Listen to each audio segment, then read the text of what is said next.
Show.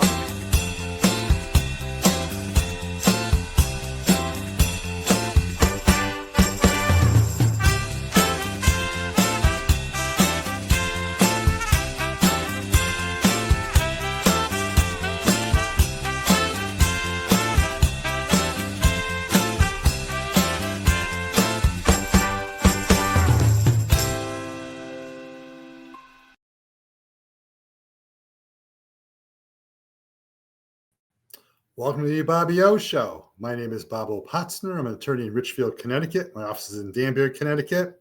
And you'll note that today's show is going to be done remotely. We've been doing remote shows during the COVID period and shortly thereafter. We're now doing shows in studio live, but today we have a good reason for doing it remotely because one of my two guests is in California, and we decided not to fly him out for a 1 hour show. But in any event, today's show is going to be a very interesting show, not just for college sports fans, but I think there are many issues that go beyond sports that you're going to enjoy today, I hope. And listening to two people I have who are experts and very knowledgeable in sports law. I have attorney Richard Kent from Fairfield, Connecticut, lives in Westport. And also I have Len Simon, who's somewhere out in La Jolla, California. Welcome, gentlemen. Hi, Bob. Nice to be here. Nice being here. Thanks, guys. Today's show is going to go into something called name, image, and likeness. And we're going to get involved in collectives. We're going to get involved in other issues that have hit college sports in the last couple of years. And things are changing quickly. And I have two people on the show with me who know a lot about what's been going on. But it's interesting because when I set this show up about 6 weeks ago, the changes in the area of the NIL and the pay-for-play type concept has changed dramatically. In fact, as recently as the last week or so, with an executive order that our current president attempted to put in place. So with no further ado, let me start with Len Simon. Len, just give us a little background as to who you are and what your knowledge is in terms of not the specifics now, but just generally how you got involved in this area of sports law. Then we'll go to Richard Kent next. Sure. I'm a lawyer and a law professor. I've taught courses on complex litigation and courses on sports law. I don't spend the majority of my time on sports law, but I have represented players, agents, teams, universities, you name it, a variety of sports matters from the beginning of my career to the end, and enjoy them greatly. I got involved because I was sort of offended by the way the NCAA was treating its athletes at a time when they were not allowed to make a nickel from the university or from a contract with a company.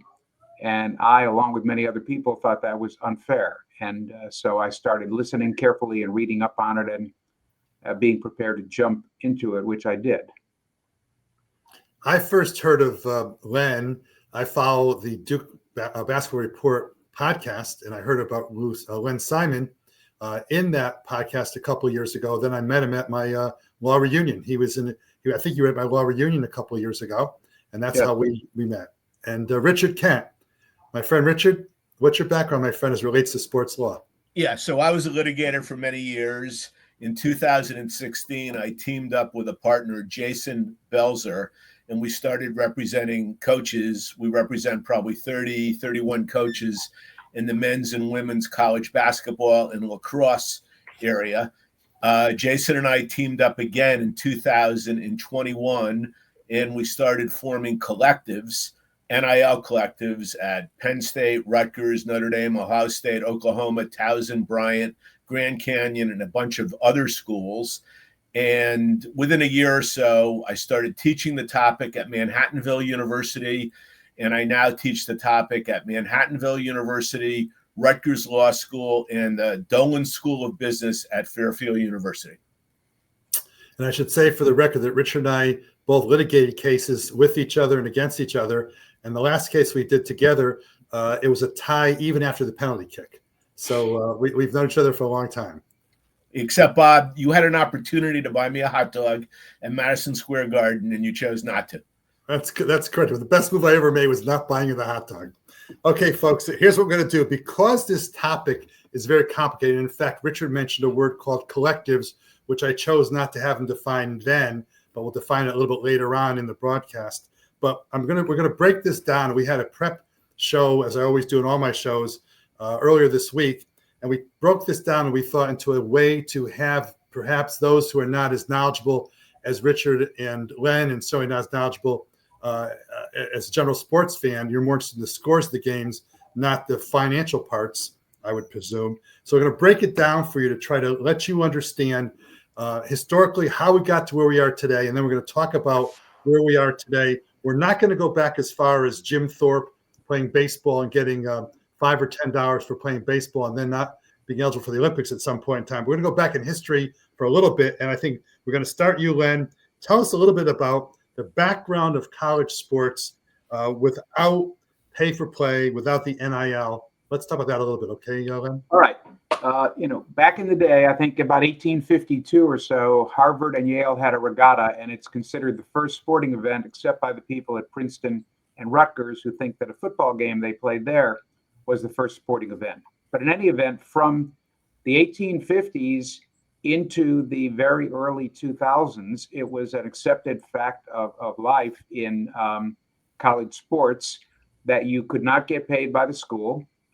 You could get a scholarship, tuition, room, board, books, laundry money, whatever. There were a few little things you could get, but you got a scholarship, and that was all you got from the school. And you could not get any other money that could be said to be related to your talents or your fame as an athlete. So nothing like what we call NIL. NIL is a term that refers to name, image, and likeness, and it means that a person, Bob or Richard or myself, have the right to their own name, their own picture, their own drawings of themselves, and that if other people want to make money off of that, they need to pay the person who owns those rights for that right, and that person can block the use of their name, image, and likeness. And so an athlete like Kobe Bryant, when he was a pro, could sign a contract with Nike or Adidas, whoever, and they could agree, they could put Kobe on their shoes or on their shirts, and they could pay Kobe $1 million for that, or 10 or 100. And pro athletes could do that. College athletes could not do that. Even if it was $300 for a Division III athlete to go to a local car dealer and shake hands with people and make them happy that they met Bobby Jones, who is a running back at a very tiny school someplace. It didn't matter, $300 or $3 million. It was forbidden. And many people, including myself, but many people thought this was unfair. And those of us who are lawyers or academics started writing articles about it, which I did, and complaining about it.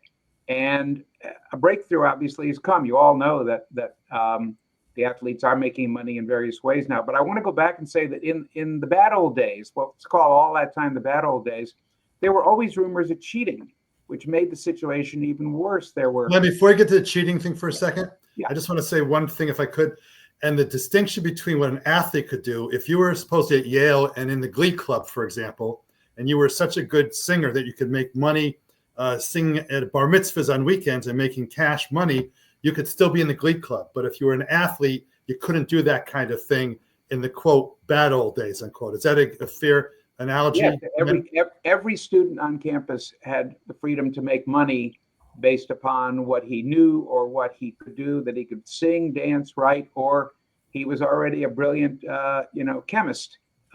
He was still taking chemistry classes, but he was making money off of his chemistry. So the athletes were the only ones who couldn't make money on the theory that college sports was amateur sport, a concept that was used in the Olympics and used in worldwide tennis and worldwide golf. But the Olympics gave it up a long time ago. Tennis gave it up a long time ago. Golf gave it up a long time ago. And the NCAA stayed as the last bastion of amateurism. So now getting to the cheating part, because even in those good old days, there was cheating part is that the people at Alabama thought that the people at Georgia were slipping high school offensive tackles, paper bags full of $100 bills, and the people at Georgia thought the people at Alabama were slipping them the money. And this was true all over the country. When I wrote my first article on this subject, I was interviewed by a journalist in the Southeast, and he said, it's interesting, the going rate for offensive lineman last year in the SEC was $50,000. And I said, how do you know that? He said, it's well known among anybody who understands sports writers, coaches, high school coaches. That's, a big, strong offensive tackle gets $50,000, but he's talking about under the table. So it not only was the case that nobody got paid, supposedly, but the case that people were cheating, and you could either cheat along with them, risking an NCAA penalty, or you could be at a disadvantage because that offensive tackle goes to Alabama or Georgia instead of going to some other place that plays by the rules. So it was an uncomfortable and unpopular system, and as the years went by, it just gradually got more and more uncomfortable. And what happened was 2 or 3 things happened at the same time. There was a push to get NIL rights before there was a push to get salaries. The average sports fan was not yet interested in hearing that a Yale quarterback was going to get a salary for being a quarterback. It sounded funny, but it made perfect sense to them that a Yale quarterback could make $100, $1,000, or $5,000 for endorsing somebody's product line, or even more likely, a Penn State running back could make $25,000 for endorsing somebody. And so there was a push and a push and a push, and finally 2 things happened. A former college basketball player named Ed O'Bannon brought a lawsuit against the NCAA challenging his inability to earn NIL, and a legislator in the state of California proposed a bill to permit all college athletes in the state of California to earn NIL money, to collect NIL money, and prohibited the schools from punishing them in any way, which meant And what year, approximately when was that? That was it. The bill passed in 2009. I'm sorry, 2019. Bill passed in 2019. The chronology is O'Bannon sued in 2009. The case moved slowly. In 2014, O'Bannon won the case, and NIL was seemingly coming. But on an appeal, 2015, the appellate court overturned the decision. They weren't yet ready for it. 2-1, very closely argued case, and the Supreme Court chose not to review it. So 4 years later, Nancy Skinner, a state senator in California, introduced the bill. I worked with her on the bill, and it passed. There was a lightning round of action in 2019. Skinner proposed the bill in early 2019. The NCAA announced they were going to kick all of the California schools out of the NCAA, or at a minimum, block them from participating in any national championships in any sport if they did this. California went ahead and did it, and immediately, almost half the states in the union copied the bill, made a few wording changes in some states, and passed it. So we went from a clean slate where the NCAA controlled college sports to a situation where 23 or 24 or 25 of the 50 states had laws saying universities in our state can't follow the NCAA rules. Can I stop you right here for 1 second, please? I don't even know but I want to get this in. Richard and I have talked a lot about these subjects, and you mentioned the NCAA, and there were some decisions made into 2019. I have always felt that the NCAA, I won't use the word on the TV that I would use in person, but the NCAA has fumbled the ball, no pun intended, many years ago, because if they had acted with foresight and not protecting their little baggage and making bad decision after bad decision. Richard, any quick thoughts about if the NCAA had done some actions back in 2019, we might be in a much better spot today in the sports arena? And just briefly, if you have any comments about that before we go back to Len on what happened historically. Yeah, I want to say one thing about the historical situation. Ed O'Bannon walked into the house of a friend and he saw his likeness on a video game. It looked like him and had his number and had the UCLA color, pale blue. And he said, what the heck is going on? This was the genesis of it. In answer to your question, Bob, yes, the NCAA had an opportunity in 2019 and 2020 to resolve all of this stuff and provide student athletes with a stipend, / maybe NIL of between $3,800 and $4,200. The NCAA chose not to. When we get to my portion, we're going to see what they did in the Alston case, which is taking an appeal to the U.S. Supreme Court to codify just what they did not want nationally. But those are my comments until I pick up from Len. Sure. And also I want to say, to bring this to the UConn fans, there are two O'Bannon brothers, Len, and I think the O'Bannon you mentioned might have been the one that played against UConn in an NCAA championship game, but I could be wrong on that. No, Richard, I think you're right. He was, I believe he was in the Final Four, maybe got a national championship. It was Ed O'Bannon. Yeah, Ed O'Bannon was that one. And he had a pro career as well. So, Len, going back, I didn't mean to cut you off, but I want to get those thoughts in. I really almost gotten to the end of this part of the story because I think Richard's going to pick it up with the Alston case. But essentially, the NCAA was forced to acknowledge name, image, and likeness, and they did. They issued a rule that said, okay, do your name, image, and likeness, but we don't believe in pay for play. And I just want to clarify one thing. Richard said they might have allowed like 3,000 or 4,000 in NIL. And I think we have to be really clear what we're talking about when we say NIL. To me, I call this real NIL versus fake NIL. To me, real NIL is a deal with Nike, where Nike pays the athlete, college or professional or high school, money to wear Nike shoes or Nike shirts or appear in Nike commercials. And a small deal is still NIL. But for the college to pay the kid $1,000 and call it NIL, it's in lieu of NIL, it's like NIL. It's not. That's pay for play. And I think there's a lot of confusion about this. You can meet people on the street and they say, I hate college sports now because I hate NIL. What do you hate about it? Well, Duke is paying its players $1 million to come there. Well, that's not NIL. It's really not.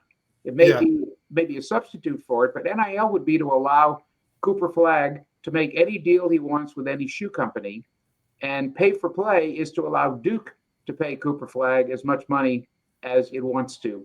That's a good, Glenn. That's a good distinction you made because the analogy I always use is that Armando Bacot, who was a star for Carolina, of course, since I hate him because he was a Carolina guy, but he was on Taco Bell and was making a lot of money on those commercials. To me, that was totally appropriate and never should have been denied.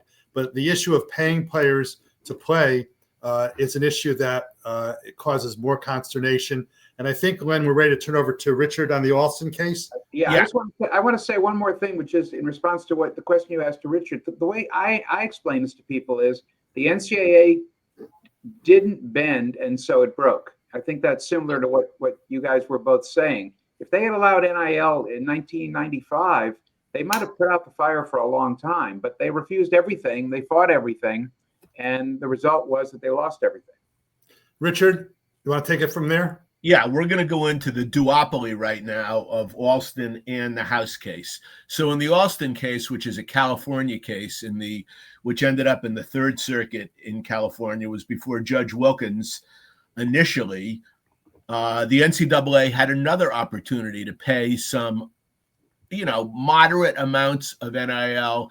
They fought, and we ended up with a lawsuit, which ended up with the NCAA losing before the Third Circuit.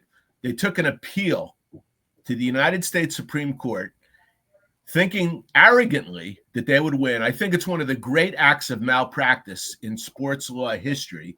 They lost 9-0. Now, friends of mine and I did a lot of quote-unquote betting about what the result would be, and we thought it would go 7-2.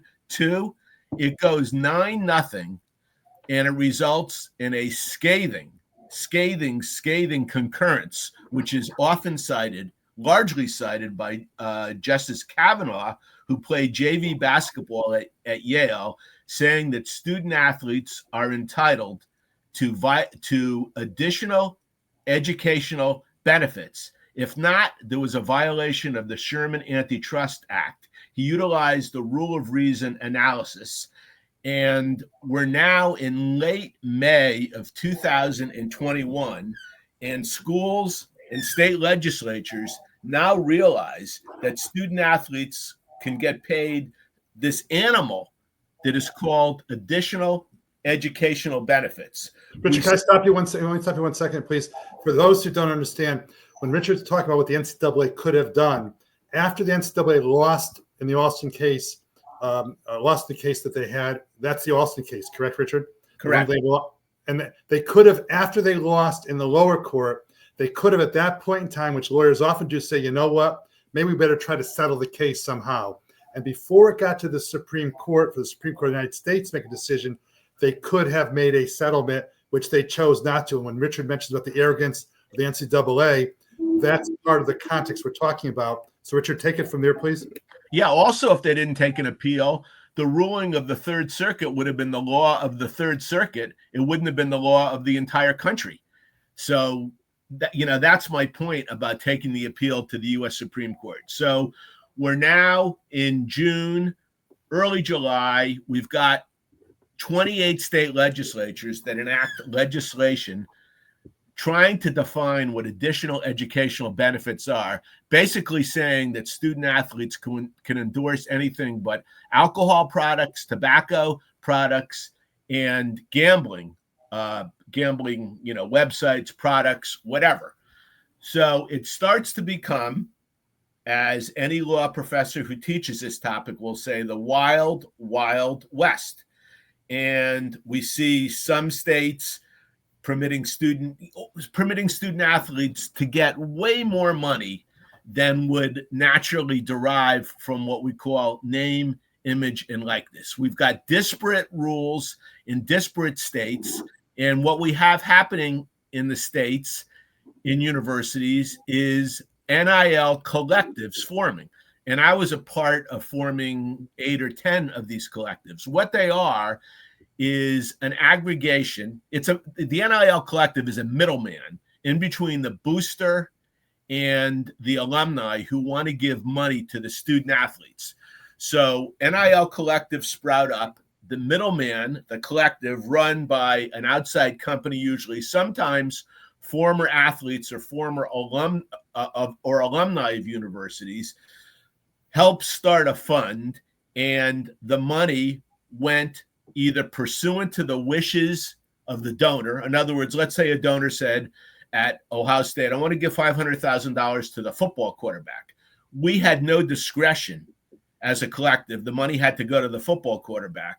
Or if the donor said, here's $1 million for Michigan, you collective decide what to do. We would confer off the record with the coaches at Michigan, and a decision would be made as to who the money should go to. Richard, but the money would go directly from the contributor to the athlete who benefits. It would not go to the school. Am I correct on the collective? The school was not involved except a wink and a nod. No, it would go to the collective, Bob, not to the athlete. And the collective was the middleman. The collective would parcel it out. But my point is the university would not be giving the checks, would not be giving the money. You are correct. But I used very judiciously wink and nod because the university, of course, was involved. The university was involved in saying, hey, listen, we're not going to get so-and-so as a recruit if so-and-so as a recruit doesn't know that we're paying running backs $150,000. So, yes, the university was involved almost since day one. I call day one July of 2021. Was there any transparency, Richard, at that time? Suppose Cooper Flagg and Kanaan Knipple, both were at Duke, unless they told each other themselves, would they know? Is there any place the record be shown that Cooper Flagg got, let's say, $1 and Knipple got 48 cents? Well, technically, they were supposed to report it to the compliance department of the university. Whether or not what they report. So in a public university, you can make a FOIA, Freedom of Information Act request, and probably get that information. In a private university, no. Other than anecdotal information, I do not believe that was the case. Richard, do you think you can get the information from a collective under FOIA? Because the collective is not really part of the university. I thought that was part of the genius of the collective was that the university wasn't really touching the money. Okay, but what about the report that is made to the compliance department? I know some people that did get from public universities information about specific student athletes. I'm pretty sure Michigan State was one of them, because that's how we found out that every football player was making $55,000. So I think perhaps, listen, it's been a while, but I do think that the Freedom of Information Act was successful with respect to compliance departments at universities. Rich, let me add into that, because I recently went to a seminar on FOI, and I asked a question similar to that when I asked a question about DOG, Department of that was set up under Musk and Trump. Doge, yeah, right. And the answer I got was, it's not black and white, it's gray. It depends upon what the connection is between the quote collective or the organization and the university. This is, I'm doing analogous to Doge. And so the point is that we probably can't answer specifically, Len, whether you could get it by FOI, but it would be depending perhaps upon the way that the collective was set up. But I think we've made it clear that the universities at that period of July of 21 that Richard's referring to were not supposed to be, and were not directly involved in distributing the funds, but there was probably a wink saying that, you know what, I want this kid to get that and this kid to get that, get them for me. So I think for our purposes of this show, probably adequate, Richard, I think, to explain where they were, correct? Yeah, that's correct. So it is. We're now moving into the end of 21 and into 22, and we're starting to see what everybody anticipated would happen, and that is pure unexpurgated pay for play. Students are simply getting cash. Student athletes, once they are actually negotiating with the collective and the coaches through the collective as to how much money they're going to get. So contemporaneous with that, we have a case brought by the same lawyer, Jeffrey Kessler from New York, with his partner, Jeff Berman from California, called the House case. House was a swimmer at Arizona State University. I'm going to call him a nominal plaintiff in this matter. They found him as a plaintiff, and they bring an action. What does that mean, Richard, finding him as a plaintiff? What does that mean? Well, they wanted a student athlete who was a current student athlete. I knew the answer to the question. I wanted just for the audience. Yeah, to sign on. And they got House. There were actually two plaintiffs. I don't remember who the other plaintiff was. And House is a case which is really going to blow this whole thing out of the water, because House is not only looking for money to be paid by the universities directly, but is looking for retroactive monies to be paid to student athletes back to 2016 for their name, image, and likeness. And this is a case in which Judge Wilkins, the same judge who presided over Alston and made a ruling in Alston, is handling. And Judge Wilkins is saying to the NCAA, hey, listen, NCAA, if you get hit right here, your damages are going to get trebled for bad faith in this matter. So this case could be worth $2-3 billion. And if they're trebled, it could be worth between $6 and $9 billion. So what happens ultimately is that the case settles for $2.8 billion, with approximately $1.6 billion going to athletes between 2016 and 2024 who submit claims as to their right to name, image, and likeness based on their being on TV, being in commercials, whatever. And they had until January 31, 2025 to submit claims. And Richard, let me slow down for 1 second, please. I want to get for the audience's sake. And Kenneth, Len, if you have anything you want to jump into, let me know. But essentially, I think what you're saying, Richard, is that there's sort of like two categories of benefits under the House case. And that is the people in the past would be getting some monies, and people who are presently athletes would be getting a different chunk of money, and then the future something different. Is that a fair breakdown of what you're talking about? Yes, and I'd be interested in hearing Len's perspective, since Len sits fat in California. Yeah, if I could, I just want to circle back a little bit to the collectives, because it's interesting what happened at the beginning. I used to sit down and talk to an athletic director on a regular basis who shall not be named. And when the collectives were first formed, he said, we're not doing that. And then later, when I talked to him, he said, well, we have to do it. Everybody does it. So we have a collective, but we're not going to tell them what to do. We'll get in trouble if we tell them what to do. And of course, what happened was the collectives would give money to some high school quarterback, and the football coach would say he doesn't want the guy, or a variety of things like that. There were also cases like the alumnus in Miami, who I think was a University of Miami alumnus. The car dealer, right? Was he the car dealer? I can't remember. I don't think so. But he offered a lot. He made a written contract with an athlete to come to Miami to pay him a lot of money, and then the kid showed up, and the collective. He was like the chairman of the collective. He got into some financial difficulty and just reneged on the deal. And so he's, the kid is suing the university, and the university is saying we didn't do it. It's the collectives, and Richard knows more about it than me because he's helped form them, but they kind of wanted to be two things at the same time. They wanted to be independent and not be independent.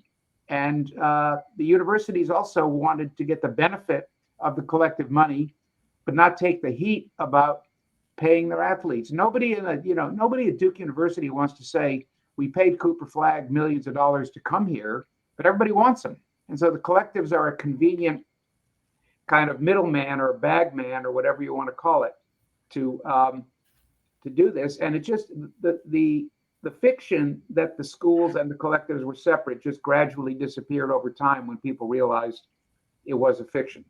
Before we get back to Rich, I just want to throw in one thing as a sports fan. Cooper Flagg came down to UConn or Duke is what he supposedly came down as his final two choices. And I would like to have college environment be one where we know that Cooper Flagg or whoever the athlete's going to be chose Duke because he liked the biology department or the coach or whatever versus UConn for reasons he didn't want them, but not because he got more money at one arrangement versus the other. So let me turn that's just my speech as a fan of basketball for college basketball. Richard, go back to where you were, please. Yeah, so we talked about a big number. $2.8 billion is a big number. And believe it or not, 60% of that $2.8 billion had to be paid by conferences that weren't the Power Five conferences. The Power Five conferences had to pay 40% of it. Put in money for 40% of it. So you have a situation in which conferences who did not have a seat at the table, this was all negotiated by the Power Five. We can also call it the Power Four because the Pac-12 imploded, or even the Power Three because it's really a Power Three, the Big 12, the SEC, and the Big 10. And they were able to convince or force the 60% of the money from the smaller conferences under the threat that if they didn't pay this money, they would not be permitted to participate in the NCAA tournament, which is the golden egg for all of these conferences. The NCAA tournament, when you send a team to the tournament, let's say when Princeton went to the Sweet 16 and won 2 games 3 years ago, the Ivy League got a whole lot more revenue than it would have even gotten from a TV deal. So one of the geniuses of the Power Five, Power Four, Power Three was that they were able to force 60% of the money from the smaller conferences. But let's get to the real. Richard, before you leave that, one more thing. You said Power Three, Power Four. I can't believe the ACC would not be part of the establishment, and you put the Big 12. I really would believe, unless you have knowledge otherwise, that's the Power Fives that really are running the show. And it's not ultimately the SEC, Southeastern Conference, for those who don't know, and the Big 10 have the most power, clearly. But I think there are really 5 conferences that have a big say. But let's go back to where you were. Yeah, the only thing, very quickly on that, there was a huge meeting between the Big 10 and the SEC about 6 to 8 weeks ago to try to redesign college sports in the future. They left out those other 3 conferences, and they left them out because they wanted to have all the say. But let's go to the real import of house. The real import of house is that student athletes can now get paid as of July 1, 2025, directly from the universities up to $20.5 million. And that's going to go on for 10 years with the amount escalating by 10% each year. And the universities and the conferences have a right to opt in or opt out of this deal. The only two conferences which have opted out are the Ivy League. Of course, we're in Connecticut. Yale is in the Ivy League, and the Patriot League, which is schools like Holy Cross and Colgate. They opted out. They opted out for a reason which I think is bogus, because opting into this deal and having the university pay student athletes would force them to have roster limits. 38 in men's lacrosse, 28 in women's lacrosse, 105 in football, 15 in men's college basketball, and 15 in women's college basketball. That's roster spots, not athletic scholarships, correct? Correct. Roster spots.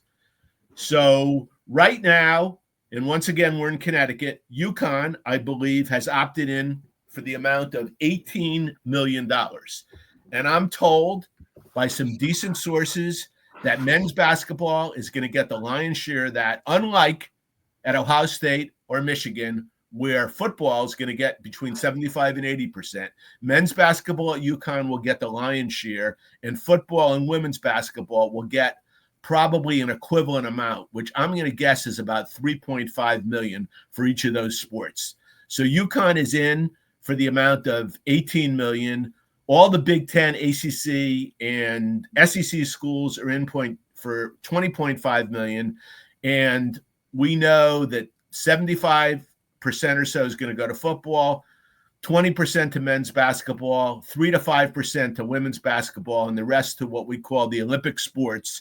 And tennis, golf, swimming. And I think one of the byproducts here is because the universities are paying this money out of their revenue, they're going to end up cutting sports. And we've seen 3 college tennis programs cut already, one of which is Central Arkansas. I know that factually. Richard, let me stop you for 1 second here, because you've laid out a lot of important points, and we're going to have a second show clearly, or in Len's case, a third show, because there's so much to talk about. But when you talk about how UConn is going to go for $18 million, is what they're opting in for, and they're going to put 75% to men's basketball. No, not 75%. What percent? I'm going to say, I'm going to guess that men's basketball is going to get 7 or 8 million. Okay, so that's like almost 50%, 40%, whatever it's going to be. But the point I want to make is that, let's say you mentioned Ohio State. Well, if they're going to put more money into football, then unless we have some other funds sources coming in, which we'll get to in a little bit, then Ohio State is going to be at a disadvantage to UConn vis-a-vis college basketball. And that would put the Big East programs, I'm asking you and suggesting, like Seton Hall, for example, in a better spot than Ohio State, because they're going to have more money available for college basketball than Ohio State. Any comment on that, Len, before I go back to Richard? Bob, I just want to pick out two. Let Len comment in 1 second. I want to pick out 2 other schools that I think are going to be disproportionate in men's basketball, Duke and Kentucky. Which way? More to men's basketball and less to football. Okay. Your point. Okay, thank you. Len, do you have a comment? I have a lot of comments on this, and I'll just give you a few, because I filed an amicus brief, a friend of the court brief in the House case, asking the court to reject the forward-looking part of the settlement. There's 2 parts, as Richard explained. There's the past damages for the athletes who have already played their games, and there's billions of dollars going to go to those folks, and I've got no complaint with that. It's a fair resolution of the case. And a lot of those years were in times when nobody really was thinking about NIL.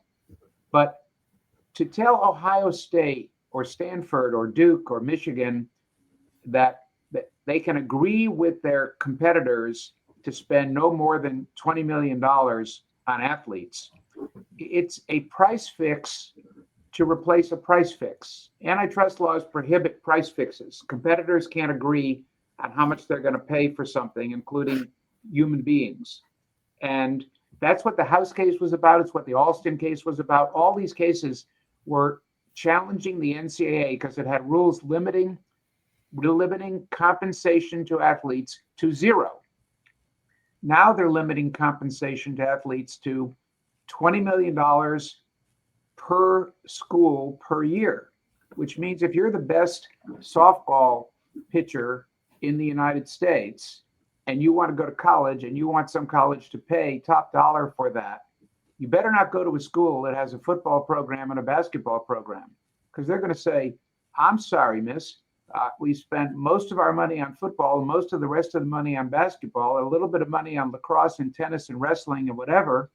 And we love softball, and we'd like to win a national championship, but we can't pay you more than $12,500. That's a price fix. It's illegal, but it's what this settlement settled for.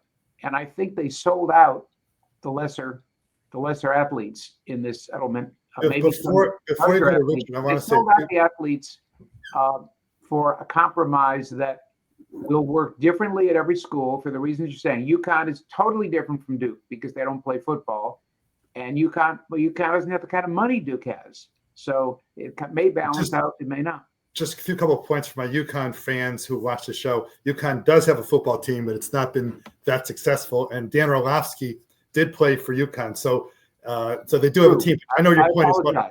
Your point is well. They don't need to spend that kind of money on football. Right, your point is well taken. The one problem I had in this, before I go back to Richard, is that when there's a salary cap, for example, in the NBA, okay, or the NHL, there's a union to negotiate, okay.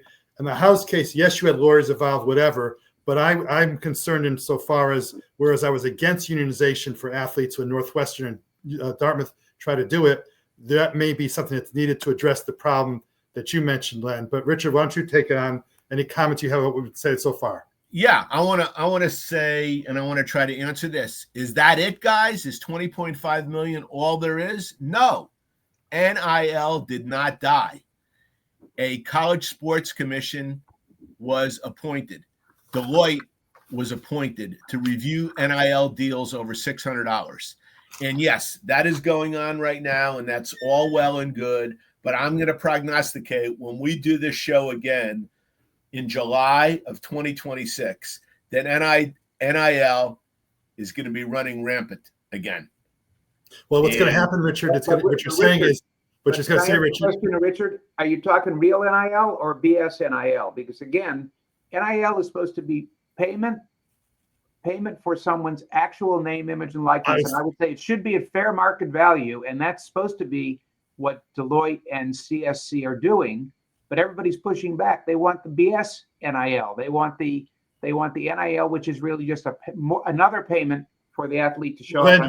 Glenn, you're distinguishing between the NIL for Armando Bacot on Taco Bell versus what's being paid through the universities. And I think what Richard's point that I was going to make a comment to is the cap going to be 20.5 million, which is what's in the House settlement, or is it going to be 20.5 million plus in terms of how they deal with the collectives? Is that what you're going to deal with, Richard? My point is it should be 20 point. My point is the deal is, I don't like the deal, but if the deal goes down, what it says is, I think it says 20.5 million plus legitimate arm's length name, image, and likeness deals. Now, a lot of the people who give money to these collectives are investment bankers. Do you think that Goldman Sachs needs an endorsement from Cooper Flag? Of course not. That kind of money comes from Nike, comes from Adidas, it comes from other companies, DraftKings or whoever. So these deals are not NIL deals. They're just additional compensation from the university or from alumni who are so close to the university that they're called boosters under NCAA rules, and their contributions do count against the school. Richard, by the way, if you guys had heard our prep show, we had more interruptions with each other there than we have now. We're trying to get all in. Richard, tell us what your thoughts are.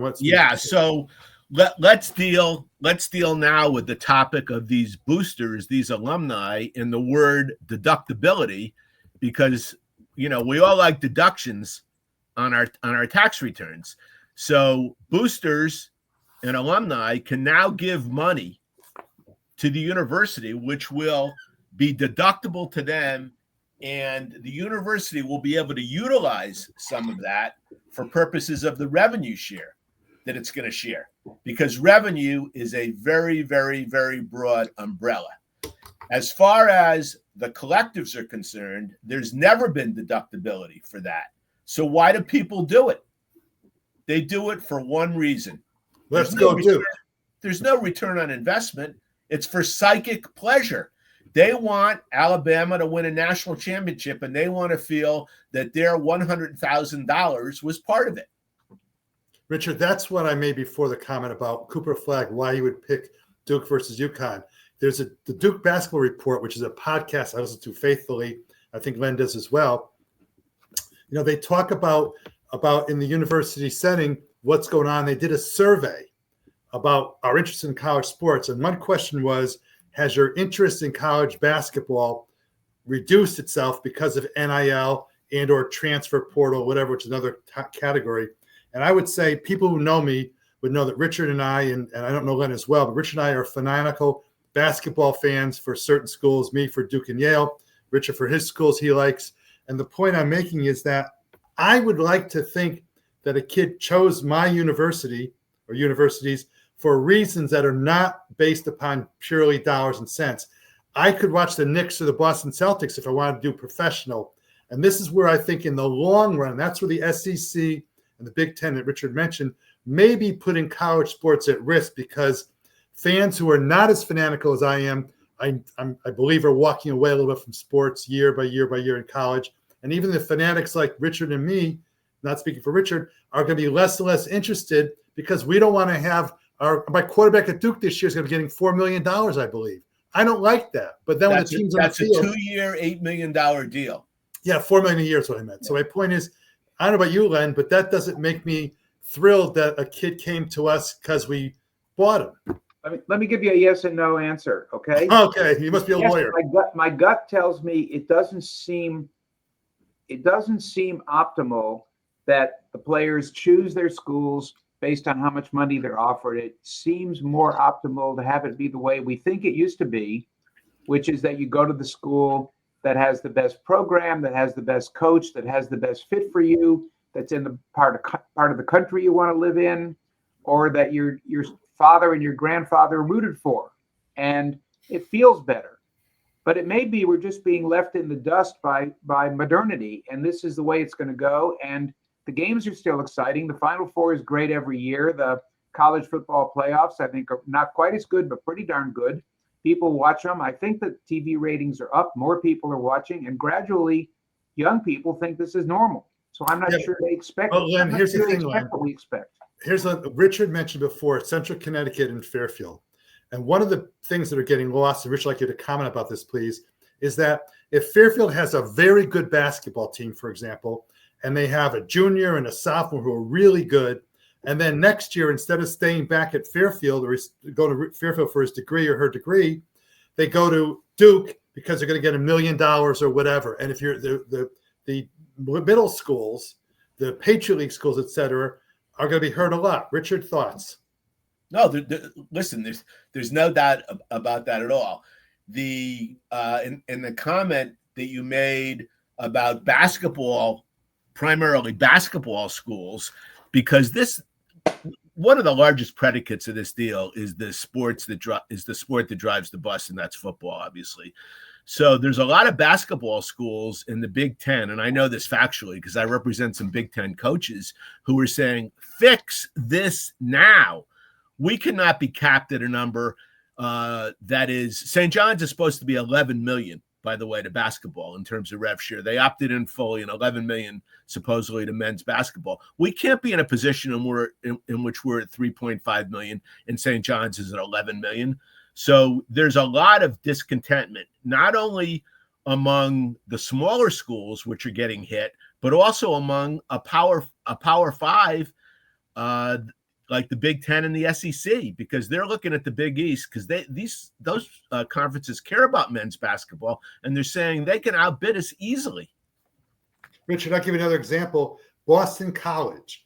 I don't know what the number of percent is going to be, but hockey is their best sport, I think. That and one of the women's sports, women's soccer or lacrosse, I forget which it is. But I would suspect that at BC, there's going to be of the 20.5 million, there's going to be a lot more for hockey than most schools, except for like the South Dakota States, whatever. How would Boston College, and as a fan of Boston College, how would they compete against Duke in football and basketball or Wake Forest or whatever? But Richard, we only have that much more left in the show. And what I want to try to get to is there's some more thoughts you may have, and I want to spend a few minutes at the end about President Trump's executive order. So Richard, why don't you take where you need to go to get us a few more minutes of where your thoughts were, unless you don't have any more on your presentation. Yeah, I mean, I want to add, we want to be real real recent here. And we had from July 2 to July 8 a number of deals that were rejected by the College Sports Commission. One of them that people talk about a lot is at William and Mary, which seemed like a really legitimate deal.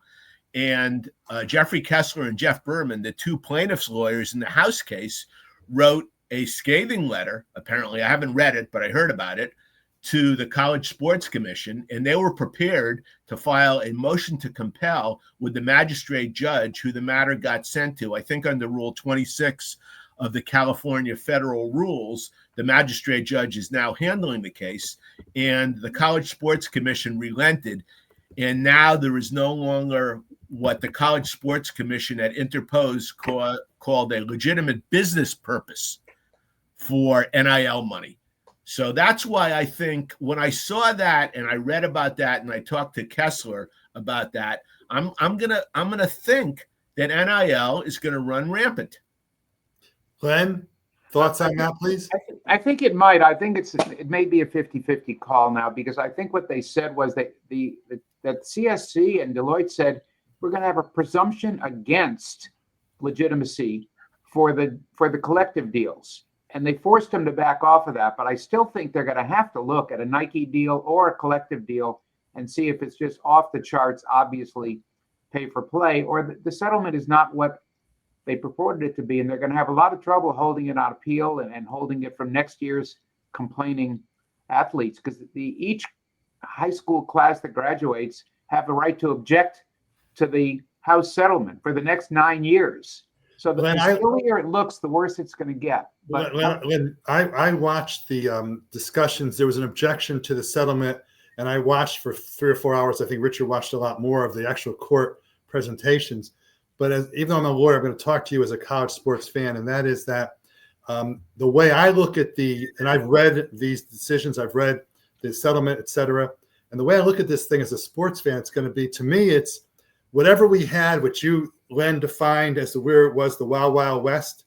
If you're going to have 20.5 million plus 10% a year over the next 10 years or whatever, and with teams leaving for different conferences, because we all know the Big Ten and the SEC have their eyes on Carolina Chapel Hill. By the way, if Carolina wants to go to another conference, there's an old expression at Duke, go to hell, Carolina, go to hell. I'd say go to hell and get out of our conference. But in any event, what you're really going to have in the Wild Wild West as a sports fan, seems to me, listening to you two gentlemen and reading those decisions, you're going to have 20.5 million plus 10% a year. And then you're going to have this collective money that's still going to be, to my read, sort of, and I say sort of on purpose, uncontrollable.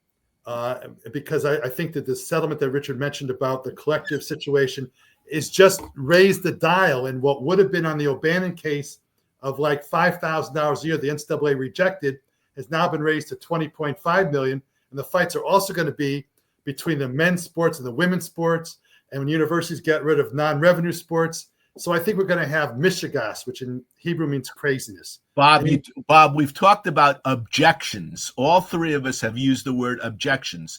The two biggies are Title IX objections and antitrust exemptions.